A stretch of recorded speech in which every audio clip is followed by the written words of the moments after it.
ایک نہر کا پل اس قدر تنگ تھا کہ ایک ساتھ دو بکریوں کا گزر ناممکن تھا۔ ایک دن ایک بکری اس پل پر جا رہی تھی۔ پل کے بیچ میں پہنچ کر اسے ایک اور بکری ملی۔ پہلی بکری دوسری بکری سے کہنے لگی، تم واپس چلی جاؤ تاکہ پہلے میں پل کو پار کر لوں، اس کے بعد تم آ جانا۔ دوسری بکری بولی، واہ بھائی واہ، میں بھلا کیوں واپس چلی جاؤں؟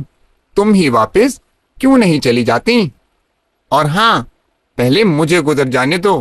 پہلی بکری نے اکڑ کے جواب دیا، تمہیں واپس جانا پڑے گا کیونکہ میں تم سے زیادہ طاقتور ہوں۔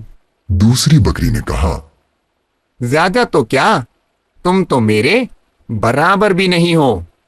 پہلی بکری کو یہ سن کر غصہ آ گیا، جھنجھلا کر بولی، اچھا، اس کا پتہ ابھی لگ جائے گا۔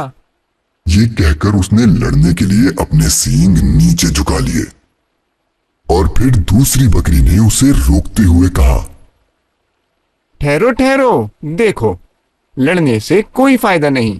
اگر ہم لڑیں گے تو دونوں نہر میں گر کر ڈوب جائیں گے۔ میری سمجھ میں ایک ترکیب آئی ہے، میں پل پر لیٹ جاتی ہوں، تم میرے اوپر سے گزر جاؤ۔ یہ کہہ کر دوسری بکری پل پر لیٹ گئی اور پہلی بکری آہستہ آہستہ اس کے اوپر سے گزر گئی۔ اس کے بعد دوسری بکری بھی آرام سے پل پار کر گئی۔ پیارے مدنی منو، دیکھا آپ نے، اگر یہ بکریاں لڑنے لگتی تو ان میں سے کسی کی بھی جان نہیں بچتی۔ سبق: سچ یہ ہے کہ جو کام غصے سے نہیں ہوتا وہ نرمی سے ہو جاتا ہے۔